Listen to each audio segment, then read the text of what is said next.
Good afternoon, everyone. I'm Janice Whitaker, CGNE Administrator and Community Liaison, and it's my pleasure to serve as host of the CGNE Seminar Series. This program is being provided by the Teresa Neese and Helen Diskovich Center of Geriatric Nursing Excellence at the Penn State Ross and Carol Neese College of Nursing, in collaboration with the Office of Outreach and Educational Development, the Center for Nursing Research, and Age-Friendly Care PA. Today's seminar is entitled Developing a Community Advisory Board for Research, Tips and Lessons Learned with LGBTQ Older Adults. It will be co-presented by Dr. Brittany Wardecker, Assistant Professor at our college, and Rabbi Erica Steelman, Director of LGBTQ Initiatives and Chaplain at the Horsham Center for Jewish Life. Before this informative seminar begins, there are some disclosures and announcements. Penn State Ross and Carol Neese College of Nursing is approved with distinction as a provider of nursing continuing professional development by the Pennsylvania State Nurses Association, an accredited approver by the American Nurses Credentialing Centers Commission on Accreditation. Participants with a valid RN license who attend the entire Nursing Continual Professional Development Program can earn 1 contact hour. Partial contact hours are not awarded. This topic of education is non-clinical, and therefore we do not identify, mitigate, or disclose relevant financial relationships. In order to earn contact hours, Zoom in and out time will be recorded, and the post-event evaluation survey must be completed. This seminar is being recorded. If you have a question or comment, you may enter that into the chat feature, or you can use the raise hand feature to be unmuted. The post-evaluation link will be placed into the chat when the presentation is concluded. We will give you a few minutes to complete that, and then we'll proceed with Q&A and discussion. Again, we do encourage everyone to complete the evaluation, but it is required for RNs seeking contact hours. Nursing Continual Professional Development certificates will be emailed to RNs participants meeting all registered requirements within 1 month following the seminar. If you have any questions about any of this information, please feel free to reach out to us at cgne@psu.edu.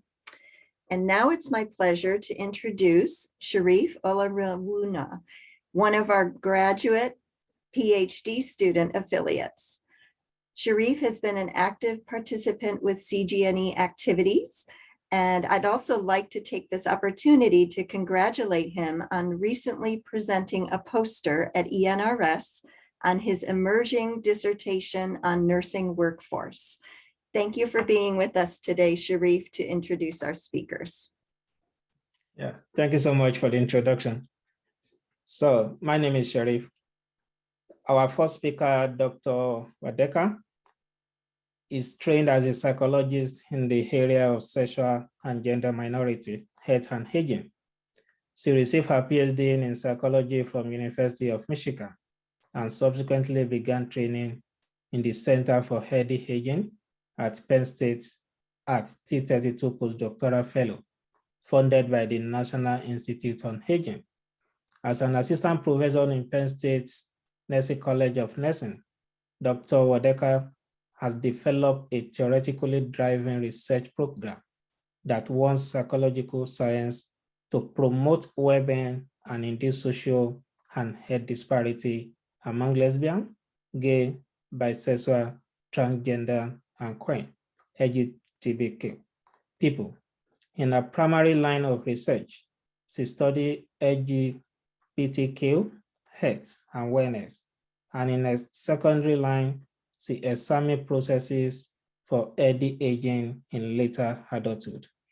This stream of research intersects in a focus on LGBTQ older adults' health and experiences.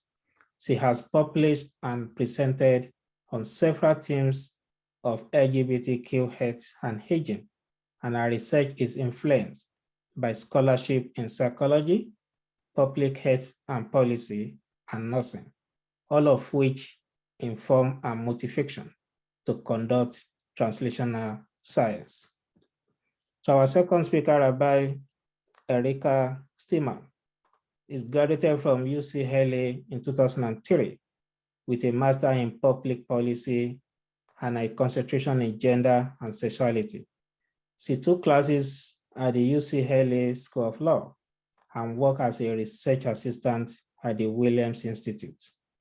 Upon graduation from Abinaka School in 2012, the Hetzman Center of Jewish Life hired Rabbi Erica as to provide spiritual care to this community. In 2014, she initiated, developed, and led the LGBT plus initiative and task force.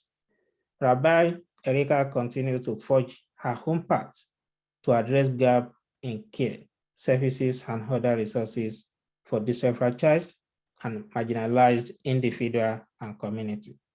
She has presented her idea on person-centered care for LGBTQ plus other adults at conferences, including Pioneer Network, Leading Aging Pennsylvania, and Pennsylvania Department of Aging Summits. Rabbi Erica served on several advisory councils, including the Long-Term Care Equity Index, Mary's House for Older Adults, and the Elder Advisory at Williams Way. Please join me to welcome our erudite scholars for their presentations.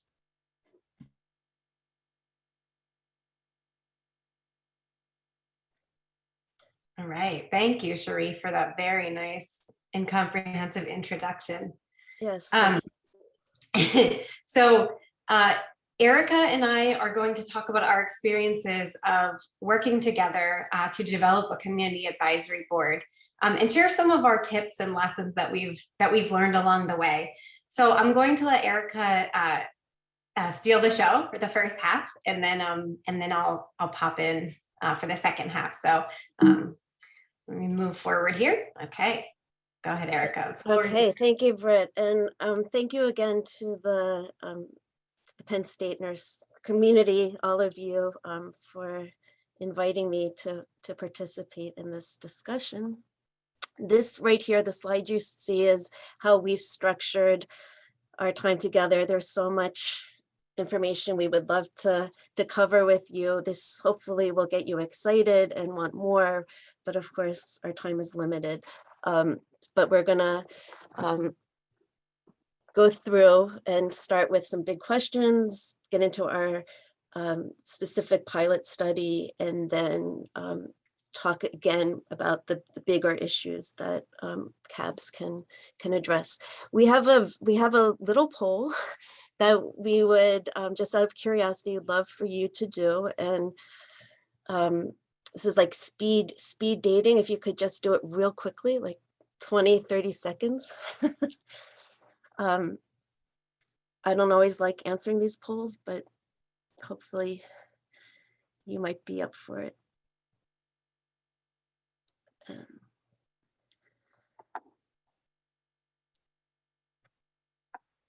So one, if just in case someone was having a hard time reading, one is just identifying, are you an academic researcher?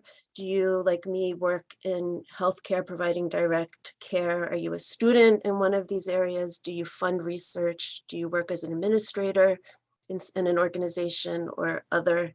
And then your experience, if any, with working on or with the CAB, and or is this the first time you don't really have any knowledge of what a CAB is? And I think all answers are anonymous and they're just added together. Okay, I think we're ready to, or I don't know, did people answer it? Okay. All right, so we have, oh, cool. So we have a lot of researchers, a few direct care students, great. And other, yeah, I'm curious what the other is, but we didn't, maybe in the question and answer, people will let us know. And great, okay, so there's a significant amount of people who don't have a prior knowledge of CAB, and I was one of them until this this research project. So hope you'll get as excited as I am about CAB. So we're going to move on to the next slide. So why am I excited about CABs? I'm excited because I think there's a lot of potential to make significant changes for the good, both in terms of short-term relieving of pain and suffering and problems, and long-term. So stepping back, why do you do research? For those of you who do research, or for those of you that use data, or just, those of you who, look around and know that there's things that should be studied and there are issues, problems that should be addressed. Why do we do the work that we do? And I think, when we're talking to people in healthcare, I think it's safe to say that a lot of us, whether we're doing the research, whether we're doing the direct services, we're doing it because we want to help other people, that we know that, life isn't just full of happiness and that there's challenges and struggles and illnesses, and we want to do what we can to help people.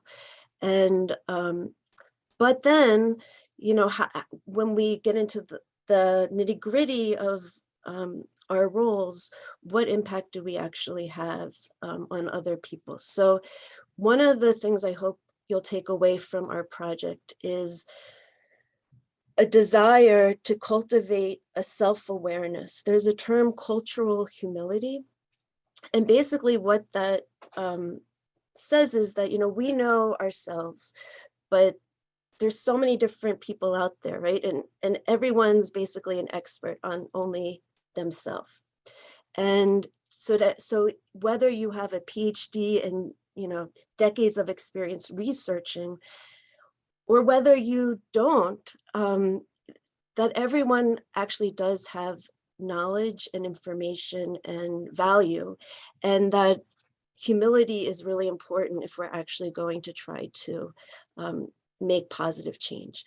So who's doing the research, who's being researched, the relationship between the investigator and the subject. This is all, these complex dynamics, what we're talking about is all with respect to research involving people, where people are the subject of the research. What is the relationship between the researcher and the subject? What is the purpose of this research? How will the data and findings be used? Who will have access to them? Who benefits from the research and how? These are all questions, part of the larger scope of how what we do can impact others, either for the good or to reinforce systems that actually disadvantage and can harm others. So next slide. Oh, I'm sorry, one back for, if you can, sorry, power dynamics. So when we talk about equity, for example, it's different from equality. So equity has to do with access to resources and opportunities. And we know that when we're born into the world, people, do not start off at the same level in terms of access to opportunities and resources. So wherever we are, whether we're, a funder, whether we're a, principal investigator and have our own lab, whether we're a student, whether we're in the field, we all are situated with respect to access or not to resources and opportunities. And what we're hoping is that you will feel excited and encouraged to think creatively about how you can leverage whatever power you have to help lift others up and help, just make others benefit from what we're able to leverage. So next slide. So some of the criteria and values, equity, I just spoke about, transparency, is the subject just going to answer some questions but not really understand what they're being used for? Or do they really understand the full process? Accountability, what what obligations, what responsibilities do researchers have to, if they're studying a population like the LGBT community, what relationship, what accountability, which is based on like obligations and responsibility and mechanisms to address consequences if something is not done correctly. And that's also ethics, justice. And I left two for you to think about. One big one that I was thinking of is collaboration, that a value of collaboration, of viewing not the person that you're researching or the population just as the subject, but actually as a partner, as some person in a group that can have a seat at the table and actually, be a partner in creating the project. So next slide. So this is a quote. Both Britt and I attended a talk not that long ago put on by Pecori, I believe it was, and they have a paper, and this is part of its title, "Nothing About Us Without Us." And I just love that, because and there's so much to say, and Britt is going to touch on this in part 3, but this is really part of the core. When I'm saying I hope you get excited about the possibilities of what you can do with the CAB, it's really about a paradigm shift and really thinking about how you can leverage your relationships, building relationships to help lift people up, including those that you're studying. So this was from the University of Ohio School of Public Health. I don't know if I would have kept the term responsibilities, but I like this as an image of some of the wonderful things the CAB can do. Now, all of this is contingent on the people involved, and you're going to see there are lots of choices for the investigators to make, for the funders to make, that enable CABs either to take on a lot of these responsibilities or not. But in theory, at least, there's so much opportunity. So for collaboration, for building trust between the researchers and the subject matter, for disseminating the information so it doesn't just stay in a journal that the people who actually are being impacted don't have access to setting priorities, like what is going to be studied. Is it something that really matters to the people being studied, or is it just because a funder set that as a priority for whatever reason? And also thinking about community, who's considered part of whatever group you're defining, including who is part of the investigative team. So our study, we were in 2020, we were awarded a Bridges to Translation pilot grant. And I'm really developing a very deep appreciation for Penn State's Clinical and Translational Science Institute. Britt's gonna touch on, I did not get how significant it was that I'm a co-investigator on this study. And so in our grant application, I was a co-investigator, and I just learned this other day that it was a requirement of this grant that a non-PhD, a member of the community, serves as a co-investigator. So that's me. And our topic is person-centered care for LGBTQ older adults, a partnership between Penn State and older adults in Philadelphia. Next slide. So this is our team. So Dr. Jess Matzik and Dr. Britt Wardecker were principal investigators, Dr. Kimberly Van Heidsma, part of the team, because you're going to see the subject of our team has to do with something she developed. I'm a co-investigator, an amazing graduate student, Mary Kruk has been our project coordinator. And then we've been so fortunate to have 7 LGBTQ plus older adult community partners and 7 cisgender heterosexual older adult community partners.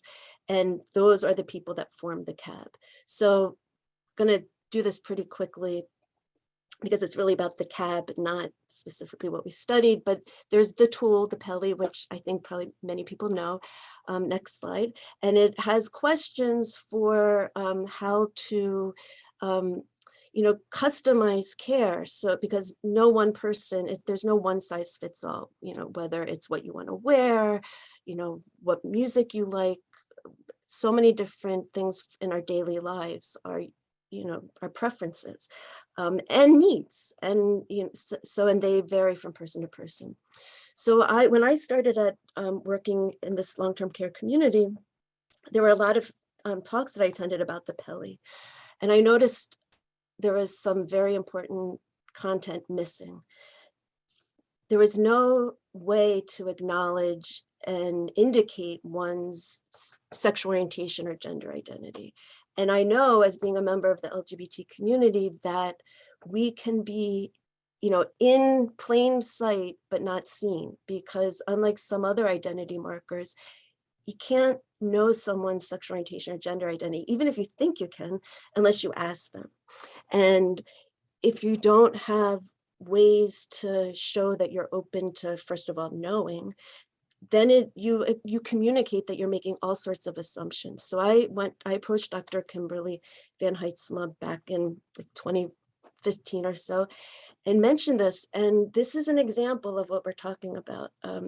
So here she's PhD scholar, and she said to me, this rabbi who is saying, I think there's some important stuff missing. She invited me to work on it. And so I did. And we came up with something called the Rainbow Peli. Next slide. Next slide.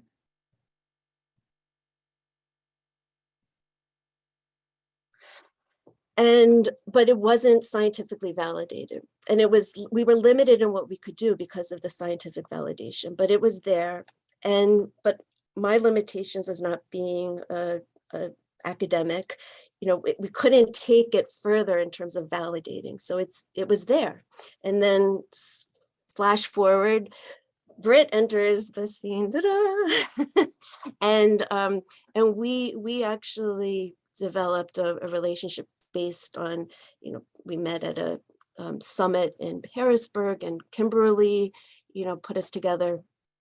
And we were saying it would be great to do research together. And then Britt found out about the CTSI grant, and it seemed like the perfect mechanism to take the Rainbow Peli questions and start the process of scientific validation. So that's in a nutshell. So the CAB. So these are the questions we faced. How many people would be on a CAB? Again, that's Community Advisory Board. So these are people who are not going to be the subject matter of our research, but they're going to be with us as partners, looking at the questions and giving us feedback to work on the tool before we take it out and test it. How would CAB members be compensated? Britt's going to say a lot about this, I hope. I learned a lot from Britt about this, and I was blown away by her stridency and her commitment to make sure CAB members would be compensated, because there are plenty of times where CAB members are not compensated, and that when there were barriers, and there were a lot of barriers, she did not let that stop her. And so that was, for me, a really, being someone who's not being part of the community, it was really validating and inspiring and heartwarming to see her commitment to that. And how would we find and choose CAB members? These are all questions that you hopefully will, when you come up with the CAB, you'll be thinking about, how do you connect? And then this was a big one that touches on, you might want to call it like trauma-informed development of your study and such, that we wanted to make sure that our LGBTQ older adults felt safe as could be, and as supported to share whatever they wanted to share with us and one another. And we understood, and whatever identity marker, again, you want to think of, there's often, if you're a minority or if you have a stigmatized identity, it can be very hard to feel comfortable speaking about that stigmatized identity, or speaking about what's really on your mind if you're in a mixed crowd with the majority being not stigmatized or not whatever your identity is. So we decided to have two separate cabs. Sorry, next one. And then, so this is, I'm going to share Yiddish, Mensch tracht und Gott lacht, which literally means people think and God laughs. So we had all these plans, and then life happened, which was the pandemic. So before I turn it over, I just want to say that actually there were blessings that came out of being forced to only have virtual meetings. So initially everything was going to be done in person, but by moving to virtual meetings, it gave us greater flexibility in terms of time of day to meet, and access to meetings. So we actually were able to have some CAB members who live out of state. And we had one CAB member who moved in the course of, starting the project to now. And there was no problem because we were doing meetings virtually. It did highlight an issue around accessibility, which is always something, if when you're trying to be sensitive to inclusivity and bringing more people to the table, what are the barriers? And so one of our CAB members doesn't have a computer, doesn't ever use email, doesn't have an email address. And we were able to, this CAB member was able to use a friend's computer. The friend basically was the conduit with the messages. And people during this horrible time were being connected to one another. So we do have some CAB members who are in long-term care, and they were suddenly connecting with Penn State researchers and people in other states, and having a purpose and contributing. And so the positive impact to the CAB members of being part of something, larger, and not just receiving services and not just thinking about being older, but being a partner, was a really positive impact. So next slide. So this gives you a sense of who those 14 members were. Again, we kept them separate, but range in terms of race, relationship status, education background, religion, career. There was a lot of diversity. And just quickly, and we can in question and answer if you want to get into this, how did we find the CAB? I took care of it. That was, Britt was on the ground getting the payment done, which was, I think, harder getting the CAB members. That's how it worked for us. But this is, again, a pilot program. I hope we'll do more. And I can answer questions about that later. Thank you, Britt. Great, thanks, Erica.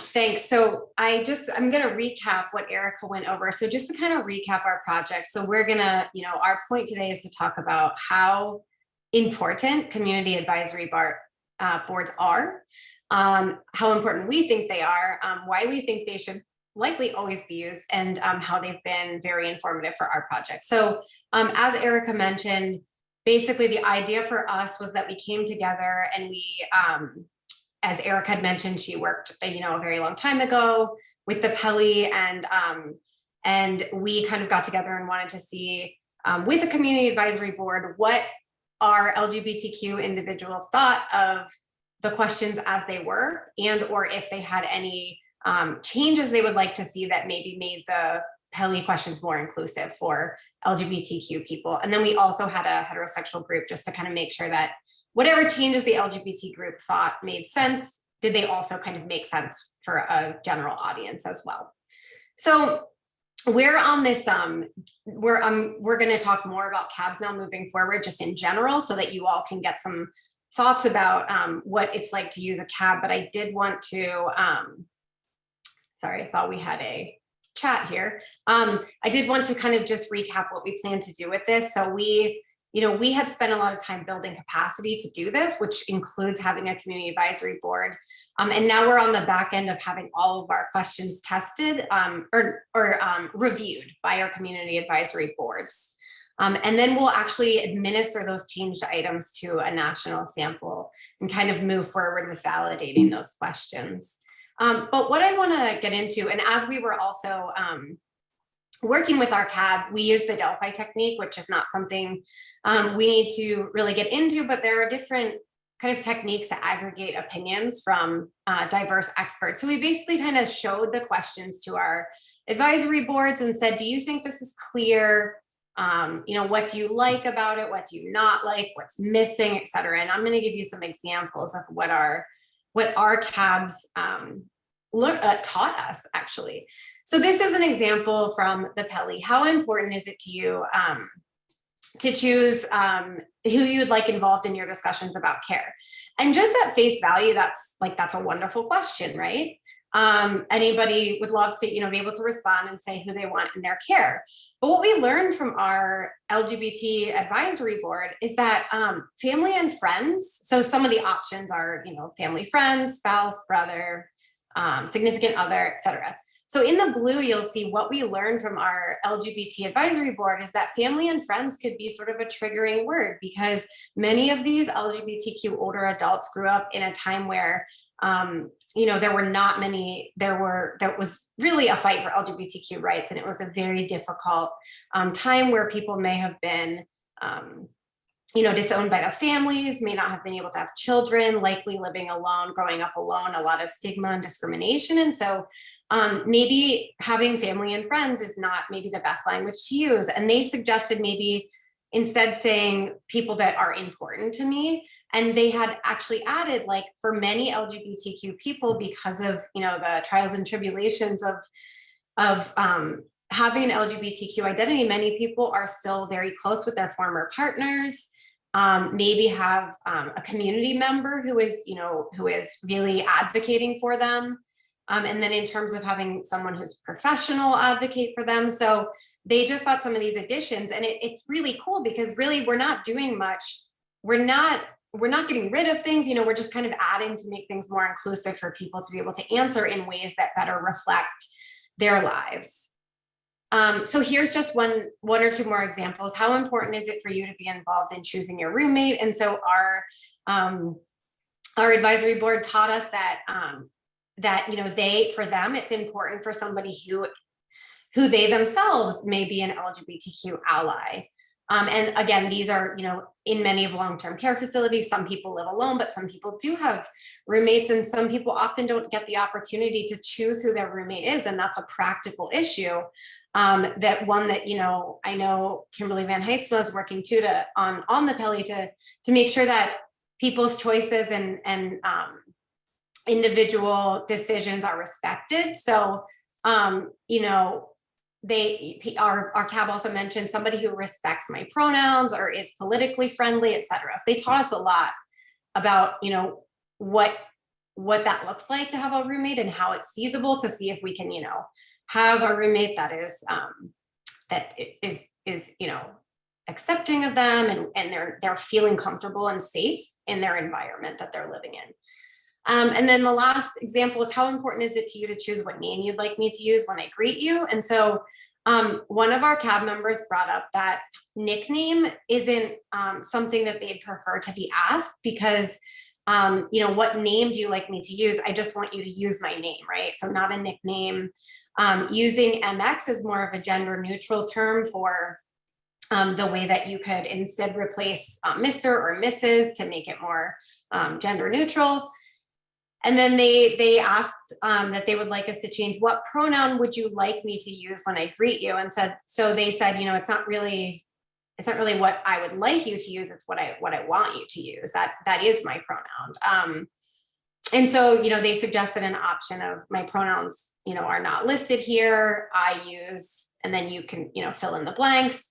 And then they suggested an addition of they, them, and theirs. So that's our project. I'm going to talk a little bit about, and I'm going to go through some of this quickly because I know we have a lot of info to cover. We're excited about this. But what were some preconceived notions or expectations that we had before we started our project? So what did we think was going to happen? What did we learn, and what lessons will we carry forward? So we thought the project would be exciting, and it was, and it is very exciting for us. One of the thoughts I had going into this, and Erica can answer questions about this, I actually thought it would be harder to recruit the CAB members than it was, but obviously that is why Erica is such a gem to us, and why we believe it's so important to have somebody on the ground and in the community who is immersed with people. And so actually Erica was like, who do you need? How many do you need? And what do you need? And snapped her fingers, and it was done. And so I said, not necessarily it's hard, because for us, it wasn't, but we have the perfect community partner for this project. And I think that's the ideal. And that's what you hope for, is that you have someone on the ground who very much knows the personality and the landscaping of the community. We thought the meetings would be in person, as we mentioned. They were not because of COVID, but we learned a lot from that. And we got everyone up to speed, older adults up to speed with using Zoom, using chat functions, how to make themselves private if they needed to. And it's been amazing. And then another thing we thought is that 1 hour meetings with our CAB would be adequate. And they're not. So our CAB members love, I get the sense that they love this, and they love talking about this, and they feel that it's very important. And so we did a series of 4 advisory boards per group. So 4 for the LGBTQ, 4 for the heterosexual, 1 hour meetings. And I wish that we had done them longer, but we could only really do what our resources allowed. So we learned from this, I learned at least, and Erica can jump in then at the end, but I learned not to make assumptions, certainly. So I learned a lot from our advisory board members. So I am also, as Erica mentioned, we're both part of the LGBTQ community. So for me, it was so interesting, because as I'm reading these questions, there were many things I didn't pick up on, even as part of the LGBTQ community, that older adults who are part of the LGBTQ community picked up on. And I think there's many cohort differences, there's many experiences, there's different traumas, there's different triggers. So I learned a lot about that.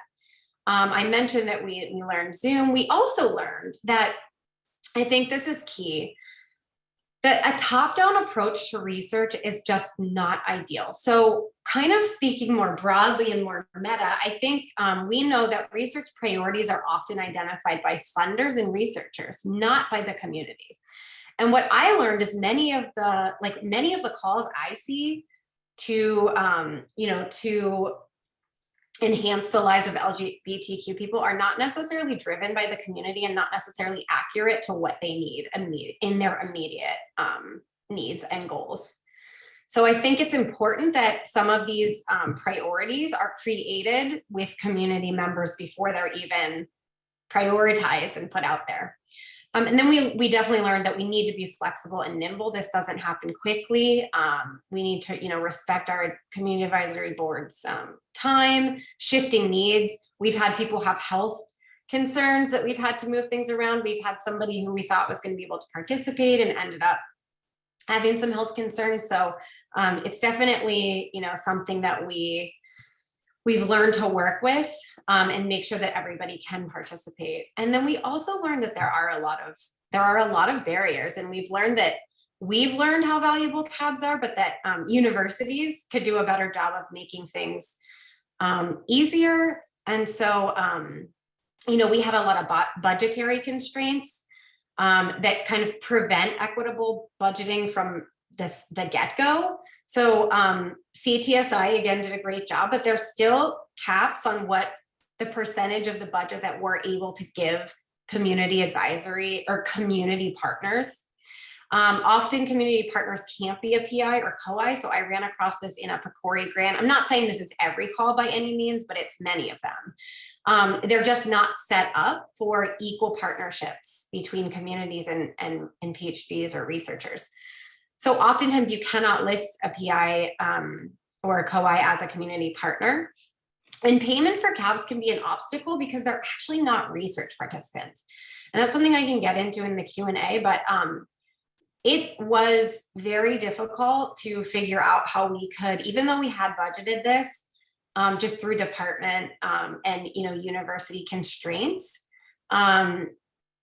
it's difficult to figure out how to pay community advisory board members. And if anyone's interested, I think we plan to kind of put together a protocol that we could share, but you know, it can be tough. So main lessons that we would carry or want to carry forward is that you know, this is a learning experience, and our end goal is to, you know, to take the pilot program, that pilot study that we had, and turn this into something bigger, and to build strong and to help people and ourselves build strong and equitable partnerships.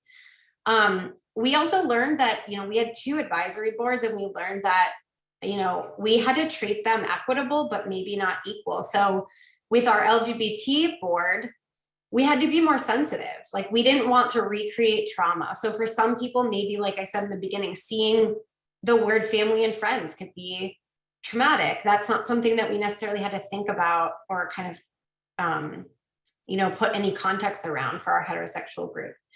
And one big thing is I learned that this research isn't a means to an end. So just this pilot project, I think that researchers in general, myself included, we tend to be sharks, right? We tend to like want to get the project done.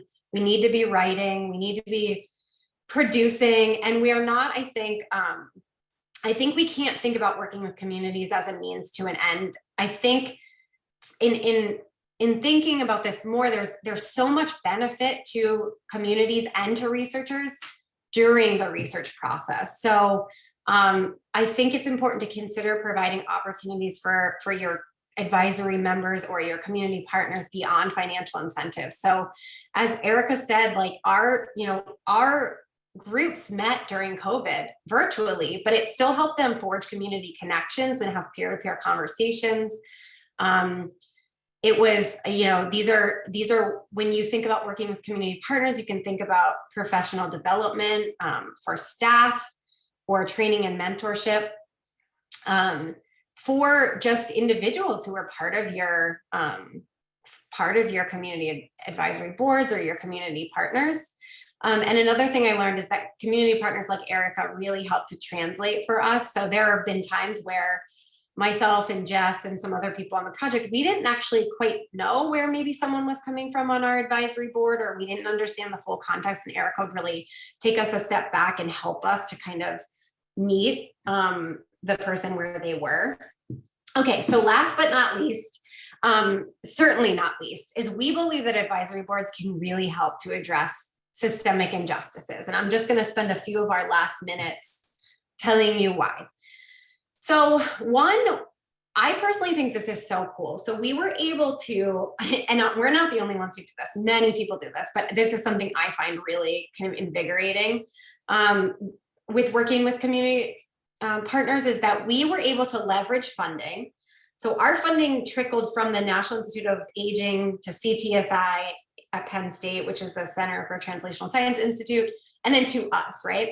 We were able to leverage that funding and bring finances and money to vulnerable communities. So we basically reallocated funds right from the top level NIA to very vulnerable LGBTQ people who are in long-term care facilities, have had, you know, sordid past, like just difficult past, difficult traumas. And it's really cool because we're just able to pay them also for their intellectual property, right? We also were able to build authenticity and trust, right, among our group, specifically our groups of LGBT people who have been historically underrepresented. And one thing that we also think is that can help address systemic injustices is when you're working with community advisory boards, you're really training them for how to, you're teaching them what you know, and they're teaching you what, it's a 100% a two-way street. They're teaching you what they know. But in terms of research, you're really, you know, you can reimburse them, you could name them as a co-author if you wanted, and this really gives them a boost. It's something they could put on their resume, right? So it's part of their experience, it's part of their professional development if they choose to use it that way. And it's really a way that, you know, they can be sort of building their own personal internal capacity for how to answer, for how to ask questions, how to answer research questions. How do you even start a research project?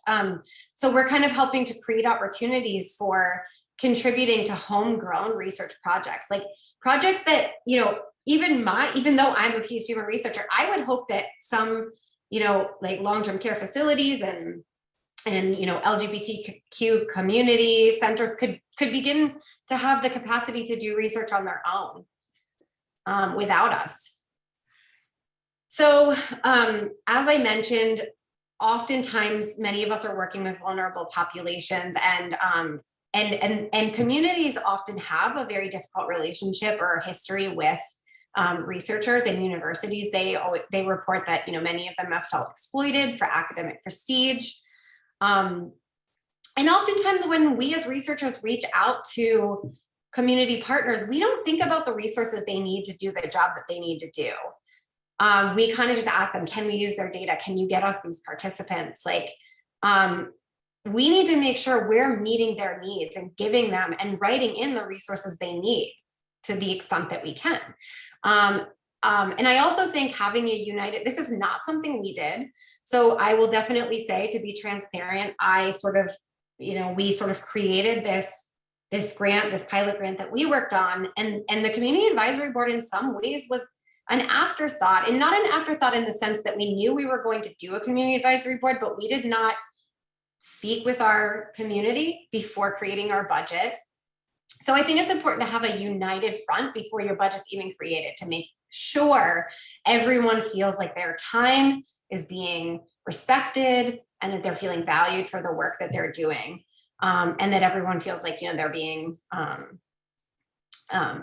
you know, paid for their time and intellectual abilities. And so, so making sure, what do they get? What do your community partners get? What are their goals?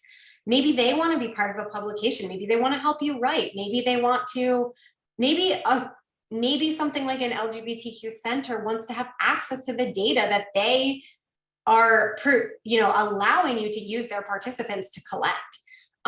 Maybe they have their own research agenda. Maybe for them, HIV is important, or maybe for them dementia is important. Maybe they want to be part of these research agendas and shaping what kind of outcomes you're collecting. So it's important to empower them to be actual collaborators, asking them if they have a research agenda or a code of conduct. And I'll show you what a code of conduct looks like, and what some community partners are starting to create their own code of conduct, meaning like the researchers have to fit into the community partners' schedule, right? And priorities, not necessarily the other way around. So they're creating codes of conduct where they say what we need and how much time we need for you to, you know, show us this project and talk us through it, and timelines and budgets, et cetera. So yeah, and then we've also learned that kind of after research is over, a lot of communities report they don't see any visible results or changes within the community. So it's important to keep them involved. And this kind of goes back to what I said before, like this is not an ends to a mean, like keep them involved in also in the dissemination. A lot of people on our community advisory board are major stakeholders in the LGBTQ older adult community. They're always giving, they're themselves giving talks and giving forums, and you know, they're all experts. And so they can leverage this project they've been a part of and also be disseminating the work. So I'm going to end there with our resources. I just gave a couple of examples of one in particular. Whitman Walker is a community center in DC that does a lot of LGBTQ work, and they actually have their own research agenda and what their priorities are. So if you want to work with them as a university or a researcher, they want you to be working on their priorities. And they also have a code of conduct as well, meaning like they want, you know, weeks before your grant might be due, they want to see the budget, and you can sort of search for that yourself. And then Nothing About Us Without Us is just a wonderful report for how to do community partnerships in the right way. So we want to thank our funders, and then we'll take, I think, Janice is going to do a quick evaluation, and then we'll take questions. Well, thank you so much, Britt and Rabbi Erica, for such a great presentation, and certainly can feel and hear the enthusiasm you have for this project. And certainly it's very exciting. And as Britt said, so cool So many aspects of it are really cool. We're going to take just 2 minutes for people to complete the evaluation tool. Jenny has put the link into the chat, and we will come back for some quick questions at the end of our time together. So if everyone can work on that evaluation, and then we'll be back in 2 minutes.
If you're filling out, if you're still completing the evaluation tool, please do so at your leisure. But I'd like to reconvene so that Erica and Britt have an opportunity to answer questions you may have. I don't see any in the chat at this time, so I'm going to start with one of my own, if that's okay. First of all, it was great to hear your perspective as well as your experience around some of the values related to this collaborative process. And Erica, in particular, I wondered if you could, and actually David just put into the chat the same question I was going to ask. Could you share how you did recruit members for this community advisory board with us? Thank you. So I've been fortunate doing the work that I've been doing and being on different, committees and working with different organizations. I've developed a pretty strong network of LGBT older adults, but also and older adults in general, because I'm a spiritual care provider in a long-term care community. But the nice thing is when you're thinking about, and this is one of the considerations, when you're thinking about who the community is that you want to create a board with. So we were looking for older adults, but, older adults have different backgrounds of profession and, where religion and race. And so I also intentionally wanted there to be diverse representation. And fortunately, I know people with different, backgrounds, but there were so there were some doctors and nurses that are actually colleagues of mine. So I know that they actually, have a very specific background in working with older adults. And so they were wearing multiple hats in a way. They were a community of older adults themselves, but also they had insight into needs of older adults from the perspective of a care provider. Does that, so yeah, thank you. yeah. I think one of the benefits, especially as you're describing this too, is giving them an opportunity to share their voices from their various perspectives. So, and can I add one thing? I mean, sure. And I think so we've said this, but I want to emphasize that it is about relationship building. And I had the relationship, a personal relationship with each CAB member, very strong one. So there was already trust because they know me, and they've known me for a while. So when I asked them about this, it wasn't like, you know, I was a stranger. And so I think these are things to consider. You know, how do you establish that trust? And I think that's also where like the code of conduct for the, like they're saying, okay, well, you know, we don't have a relationship with you yet, but we're open if you go, you know, if you follow these terms. And so I think that's one way. I think you have to be very thoughtful and intentional when asking people to be on a board, because you don't want to exploit anyone, and, you know, whether intentionally or unintentionally, and you don't want to, you know, make people feel used or disrespected. So Yeah, the that's relationship part's important. absolutely developing that trust and rapport, as well as establishing those kind of expectations around that code of conduct. Mhm. So Britt, I've used community advisory boards for curriculum development, program development, but certainly never in research. So this is really interesting to me. And I was curious, and actually someone else, Erica Husser, also was curious about the budgetary piece. If you could share with us, you know, what that protocol was for, you know, valuing their time and effort financially as well. Yeah, so okay, I have so much to say about this, and I can certainly talk more about this at some other time, but I'll try to be brief. One thing about community advisory boards is that they are not considered research participants, so you actually can pay them a bit more because you don't have to, you know, the IRB will put a cap on how much you can pay participants because you know, you could be in sort of forcing them, right, to participate if you're paying them too much. So we were able to, you know, maximize what we could do within the constraints. And so I talked about this before, but, you know, we really cut our, like for example, Jess and I did not, you know, do anything with summer support or anything like that to make sure that we could be equitable with our community and making sure that we're paying them what we think or what they think is reasonable. We ended up having to go through a lot because even though they're not research participants, this money is taxable. So we actually had to wind up getting a lot of documents from older adults in long-term care facilities, which is quite the feat. We have a wonderful person who is a coordinator who helps us do that. And Erica personally is on the ground with people, getting them to, you know, sign, but it's really tough. And I, you know, I can share a lot more about that some other time. I don't want to take up all the time, but yeah, it's something you really need to work through with your financial people. And there's still so many restrictions that we really felt like we would be doing more if we could. And so we think universities, you know, maybe need to start expanding and thinking about, you know, how to be more equitable. Yeah. And it's wonderful that you worked through those steps, even though it sounds like there were some barriers and challenges and, you know, to work through. Right. So Liza Behrens is asking, do you have plans to keep this board intact after the project is complete? And if so, have you thought about how you would do this? Erica, do you want to take that? Liza, thank you for the question and comments. The board, the CAB members know that this is like a part one of what's hopefully a longer research project. And so we did put it out there that we're hoping that we will keep the relationship going. What that will look like, we haven't really talked about, but so I guess we are hoping to keep the connections. Personally, I would love to see them involved in more research with us.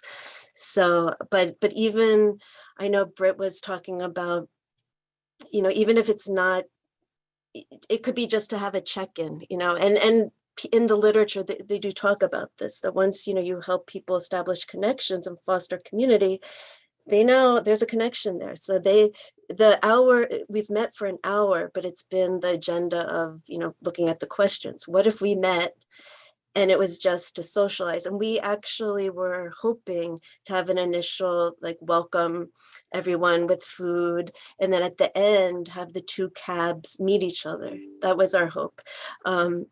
Because so as of yet, they don't, although a lot of people actually do know one another because of connections, but not everyone. So there's a lot of possibility there. And I guess time and money and access, like when you're working with older adults, transportation. I mean, there are a lot of accessibility issues, and even with the money, if we ended up giving Amazon gift cards to most people, and so there are lots of things to think about in terms of the logistics. Yeah, and I think our end goal, and I know we're at time, but our end goal, I think, is to then be able to have our advisors. So we have a couple of people who are very active in the community in Philadelphia, and we may think about GSA, like we may put a panel together where it's like an academic community partner and then someone on our advisory board and talking about our experiences together. Just kind of unique things like that. So yeah, I was curious to for you to consider getting feedback from individual members about what it's meant to them to be a part of this group, from a personal perspective, as well as, maybe the capacity of being a CAB member, but just what type of meaning and purpose it's provided them. Be interesting to hear their. And that's sort of so I'm on the ground providing, those are the things I think about with people is being, what's having meaning in their life and connection. And Britt, and the research team are thinking about the data and, more long-term. And so it was an opportunity too, for these relationships that don't often happen. So as Britt was saying, she was having connections with these older folks that I'm attuned to in ways that they're not when you're studying a population and you're removed. It's different from when you're actually present with people without an agenda, but just to be there for them. Sure. And you learn a lot and you become attuned to a lot. So yeah. So I can say I hope that without a doubt, because isolation, loneliness, these are pandemics that plague our country. And so just off the bat, providing people an opportunity to connect, even before COVID, and then also making older people, giving them dignity and respect, that they're not just the recipients of care, but they have a lot to give. It really did a lot of good. Yeah, I wish we had more time to talk, but I think that what you just said is probably the very best ending we could have had to this conversation. So thank you so much for this fabulous presentation. We learned a lot and hope to learn more moving forward from both of you. So thank you.